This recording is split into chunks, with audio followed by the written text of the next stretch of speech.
ابتلا ہے اور آزمائش کی انتہا وہ کربلا ہے۔ وہ سلسلہ آزمائش جو اصطلاح حضرت سیدنا ابراہیم علیہ السلام سے شروع ہوا، وہ انتہائی کربلا میں حضرت امام حسین علیہ السلام پر ختم ہوا۔ ذکر حسین میں اللہ پاک نے فرمایا حضرت ابراہیم علیہ السلام سے کہ انہیں آزمایا بہت سی باتوں میں، ایک بات میں نہیں، اپنے پیاروں کو تو قدم قدم پر آزمایا جاتا ہے، قدم قدم پہ آزمایا جاتا ہے۔ پیاروں پیار ہوتا ہے تو پیار پہ قدم قدم پہ آزمائش آ جاتی ہے۔ کبھی کس جگہ پہ، اب میں کس جگہ پہ گنواؤں؟ اچھا، ہر بات میں آزمائش میں اللہ پاک نے آپ کو آزمایا حضرت ابراہیم علیہ السلام کو، اور وہ ہر آزمائش پر پورا اترا ہے، کسی جگہ بھی ناکامی نہیں ہوئی۔ دیوانے ہوتے ہیں، گھبراتے نہیں، جو سچا پیار ہوتا ہے وہ آزمائش سے پھر ڈرتے نہیں، کہتے جان چلی جائے لیکن میں محب کی آزمائش پر پورا اترنا ہے۔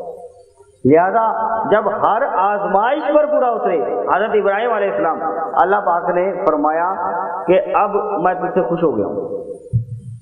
جس سے محبت ہوتی ہے، وہ محب جو ہوتا ہے، محبوب جو ہوتا ہے، اس سے محبت ہوتی ہے، اس سے آزمائش میں جب پورا اتر آتا ہے تو پھر وہ جی چاہتا ہے کہ میں اب یہ میری آزمائش پر پورا اتر آیا، اب میں اس کو دے دوں، نواز دوں۔ جب پورا اتر آتا ہے تو جی کرتا ہے کہ اس کو نواز دوں۔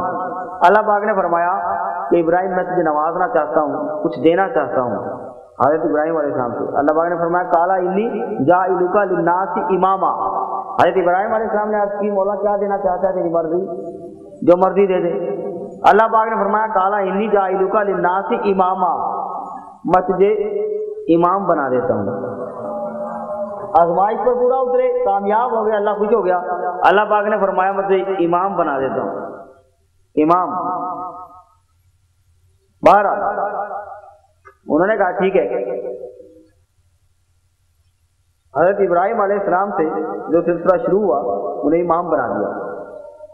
حضرت ابراہیم علیہ السلام نے اس پر عرض کی مولا اب مجھے امام تو بنا دیا، قال ومن ذریتی، اب ابراہیم علیہ السلام نے عرض کی امام بنا دیا، میں ایک بات اور پوچھنا چاہتا ہوں مولا، کیا قال ومن ذریتی، باری تعالیٰ کیا میری اولاد میں سے بھی کسی کو امام بنائے گا یا مجھے ہی بنا دیا ہے؟ میری اولاد میں سے کسی کو امام بنانا ہے یا صرف مجھے ہی بنا دیا؟ آگے بھی نسل چلنی ہے، ان کو بھی امام بنانا ہے یا اکیلا میں ہی بس؟ اللہ پاک نے فرمایا کہ جا قال لا ینال عہد الظالمین، فرمایا کہ تیری ذریت کو بھی، تیری اولاد کو بھی جا امامت دے دی، وہ بھی امام ہوں گے، ان کو بھی دے گے۔ لیکن ایک بات یاد رکھ، جن کو امامت مل جاتی ہے، ذمہ داری مل جاتی ہے، وہ ظالم نہیں ہوتے، پیار کرنے والے ہوتے ہیں۔ اللہ پاک نے فرمایا اس طریقے سے فرمایا، شاید مقدس ہے، بڑی پیاری بات فرمائی کہ قال لا ینال عہد الظالمین، میں نے امام تو بنا دیا تیری اولاد کو بھی، لیکن ایک بات یاد رکھ کہ وہ ظالم نہیں ہوتے۔ جن کو امام بنا دیا جاتا ہے، جن کو کسی عہدے سے، منصب کا اوپر اعلیٰ درجہ دے دیا جاتا ہے، وہ پھر ظالم نہیں ہوتے، وہ پیار کرنے والے ہوتے ہیں، رعایا پر محبت کرنے والے ہوتے ہیں، وہ ظالم نہیں ہوتے۔ قرآن میں فرمایا اللہ پاک نے، میں تو ابھی تک سارا قرآن کا متن سنا رہا ہوں، کوئی اپنے سے بات نہیں، ساری قرآن کی آیتیں اور قرآن کا متن ہے، تاکہ وہ ظالم نہیں ہوتے۔ اس پہ بات یاد رکھیے گا کہ کسی بھی عہدہ، کوئی منصب، چاہے وہ نگرانی کی صورت میں، چاہے وہ ذمہ داری کی صورت میں، چاہے وہ خلافت کی صورت میں ہے، چاہے وہ پیری مریدی کی صورت میں ہے، چاہے وہ کسی بھی صورت میں ہے، وہ تمام عہدے دار ظالم نہیں ہوتے، انہیں آزمائش میں مبتلا کیا جاتا ہے اور وہ پیار کرنے والے ہی ہوتے ہیں، اپنے نیچے رہنے والوں سے پیار کرنے والے ہوتے ہیں، کیونکہ اللہ پاک نے فرما دیا وہ ظالم نہیں ہوتے، کیونکہ وہ اپنے رعایا پر امام جو بنا دیے گئے، اب جب انہیں امام بنا دیا گیا، انہیں منصب دے دیا گیا، تو اگر آج سے پہلے ظالم تھے تو اب ظالم نہیں ہوں گے۔ اب آگے بات صوفیہ کرام فرماتے ہیں کہ امامت کبھی ظالم کو نہیں ملتی، یہ بات یاد رکھیے گا، اور ظالم کبھی امام نہیں بنتا، یہ پیار کرنے والا ہی بنتا ہے، کبھی ظالم امام بھی نہیں بنتا۔ اور امامت حق کو ملتی ہے، جس کو اللہ پاک نے نوازا، جس کو نبی پاک صلی اللہ تعالیٰ علیہ وسلم نے نوازا، جن کی حق میں وہ بہتری ہے، انہی کو جو اس کا حقدار ہے اسی کو امامت دی جاتی ہے، حق کو ہی ملتی ہے، اور جو امام ہوتا ہے وہ حق پر ہی ہوتا ہے۔ دوسری بڑی بات، حق والے کو ہی ملتی ہے اور وہ حق پر ہی ہوتا ہے، اور وہ ہی حق پر ہوتا ہے۔ آگے، حق پر ہونا اور خود حق ہونا زمین و آسمان کا فرق ہے۔ حق پر ہونا اور خود حق پر ہونا، اس میں بھی زمین آسمان کا فرق ہے۔ بارہ بات لمبی نہ ہو جائے۔ جو سیدھی راہ پر ہوں وہ کبھی بھی حق پر ہمیشہ ہوتے ہیں، جو سیدھی راہ پر ہوتے ہیں وہ ہمیشہ حق پر ہوتے ہیں، وہ کبھی نہ حق پر نہیں ہوتے۔ جن کو سیدھی راہ مل جاتی ہے اللہ پاک کی طرف سے، سیدھے راستے پر چلتے ہیں، اہدنا الصراط المستقیم کے راستے پر چلتے ہیں، وہ ہمیشہ حق پر ہوتے ہیں اور انہی کو حق ہوتا ہے، نہ حق نہیں ہوتے۔ مگر امام تو خود ہی حق ہوتا ہے، اور اس امام کی راہ پر چلنا اہل حق کہلاتا ہے۔ امام کے پیچھے چلنا وہ اہل حق کہلاتا ہے، جو ان کے پیچھے چلتا ہے وہ بھی اہل حق ہوتا ہے۔ اللہ تعالیٰ نے حضرت ابراہیم علیہ السلام کو امام بنایا، اور انہوں نے عرض کی کہ مولا میری ذریت کو، میری اولاد کو بھی بنا دے، تیری اولاد کو بھی بنا دیا، ان کو بھی امام بنا دیا۔ اب باتیں کیا ہوئی اس میں؟ اللہ پاک نے ان کو جو نوازا، کن چیزوں میں نوازا؟ دو نعمتوں کا ذکر کر دیا، دو نعمتوں کا ذکر کر دیا، دو، ایک نعمت کی نبوت اور ایک نعمت تھی امامت کی، جو اللہ پاک نے قرآن پاک میں یہ فرما دیا اور حضرت ابراہیم علیہ السلام کو عطا کر دیا۔ دعا کی، باری تعالیٰ تو نے دو نعمتوں کا ذکر کیا۔ حضرت ابراہیم علیہ السلام نے اللہ پاک کی بارگاہ میں دعا کی، مولا دو نعمتوں کا ذکر کیا، ایک نبوت کا، ایک امامت کا۔ امامت کی بات تو سمجھ میں آ گئی، میری اولاد میں بھی ہو گئی، باہر نہیں جا سکتی، میری اولاد میں ہی رہے گی، باہر نہیں جا سکتی۔ اب نبوت کا بھی یہ کرم کر دے، ایک کرم کر دے۔ اب ایک بات اور عرض کر رہے ہیں، امامت بھی دے دی، سب کچھ دے دی اپنی طرف سے۔ اللہ پاک فرماتا ہے، حضرت ابراہیم علیہ السلام نے عرض کی کہ مولا اب ایک کرم اور کر دے، یہ تو نے اپنی طرف سے دو نعمتیں دے دی، اب ایک کرم اور کر دے، وہ یہ کہ نبوت کا بھی یہ کرم کر دے کہ ابھی نبی پاک صلی اللہ علیہ وسلم کی آمد نہیں ہوئی ظاہری طور پر، اس دنیا میں جلوہ گری نہیں ہوئی۔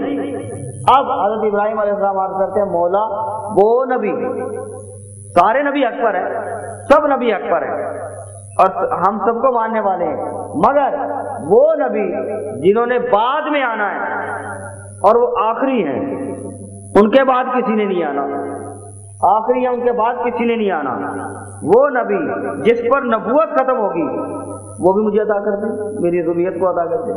یہ ایک ریکویسٹ ہے، یہ عرض ہے مولا تیری بارگاہ میں۔ دعا کی، دعا کیا تھی؟ اللہ پاک نے قرآن پاک میں ارشاد فرمایا، سورہ بقرہ آیت نمبر 129، ربنا وابعث فیہم رسولا منہم یتلو علیہم آیاتک ویعلمہم الکتاب والحکمۃ ویزکیہم انک انت العزیز الحکیم۔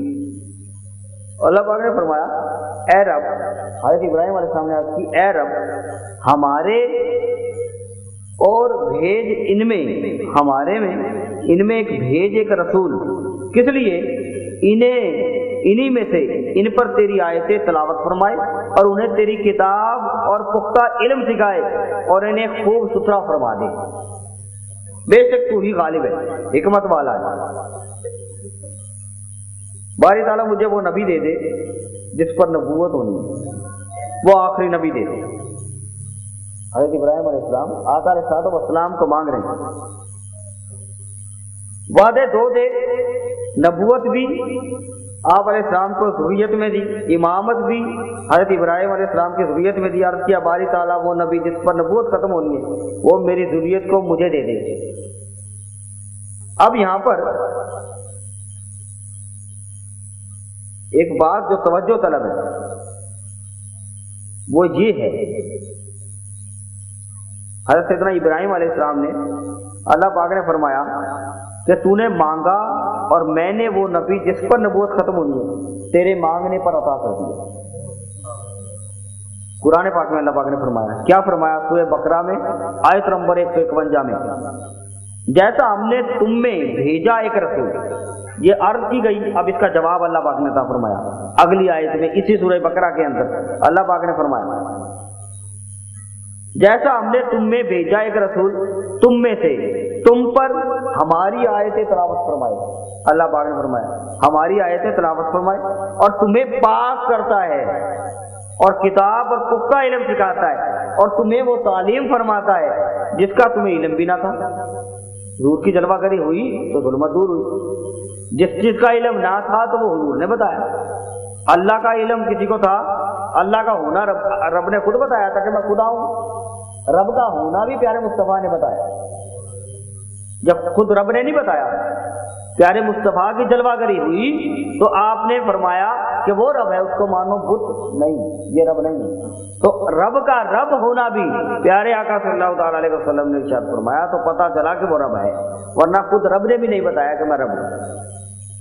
تو آپ کی جلوہ گری ہوئی. اللہ پاک نے فرمایا کہ وہ تعلیم فرماتا ہے جس کا تمہیں علم نہ تھا. یہ جواب مل گیا کہ اللہ پاک نے فرمایا تو نے مانگا ابراہیم علیہ السلام سے کہ تو نے مانگا اور میں نے وہ نبی جس پر نبوت ختم ہونی ہے تیرے مانگنے پر عطا کر دیا. تو جس پر نبوت ختم ہوگی وہ بھی تیری ذریت میں ہوگا. اللہ پاک نے فرما دیا اور فرمایا کہ یہ جو میں نے تجھے دیا اپنا محبوب دے دیا, یہ میں نے کس وجہ سے دیا؟ تیری التجا پر, تیری جو منظوری کی تیری التجا پر, تیرے سوال پر, تیری دعا پر. اور وہ جو تو نے میرا گھر بنایا, حضرت ابراہیم علیہ السلام تعمیر کردہ گھر خانہ کعبہ, وہ جو تو نے میرا گھر بنایا اس پر تو نے مجھ سے مانگا ہی کچھ نہیں. تو نے تو محبوب مانگ لیا, تو نے تو محبوب مانگ لیا. جو تو نے گھر بنایا اس پر تو نے مانگا ہی کچھ نہیں ہے. وہ تیری دعا تھی, وہ ہستی عطا کر دی. وہ تیری دعا تھی جو میں نے وہ ہستی عطا کر دی جس پر نبوت ختم ہوگی. اور امامت تیری دعا نہیں, امامت جو دی تجھ میں اور تیری اولاد میں وہ تیری دعا نہیں, میری عطا ہے. یہ امامت جو میں نے دی یہ تیری دعا نہیں, یہ میری عطا ہے. تو جس پر نبوت ختم ہوگی وہ بھی تجھ میں ہوگا اور جس امامت ختم ہوگی وہ بھی تجھ میں ہی ہوگا. بات ختم ہو گئی, سب کچھ عطا ہو گیا. اب بات ایک بڑی نقطہ توجہ طلب اس کے اندر ہے جو بڑا اہم ہے. حضرت امام حسین کیا آئے تھے, میں جو بات کہنا چاہ رہا ہوں کہ وہ ختم نہیں ہو سکتا. مدینہ پاک میں خانہ کعبہ میں مکہ شریف کے اندر بے شمار پتھر ہیں اور پتھریلی زمین ہے اور پتھروں پر چلتے تھے. کسی پتھر کا بے شمار کسی پتھروں پر نشان بھی ہوں گے چلنے پھرنے کے, نہ رہے کوئی نہ رہے.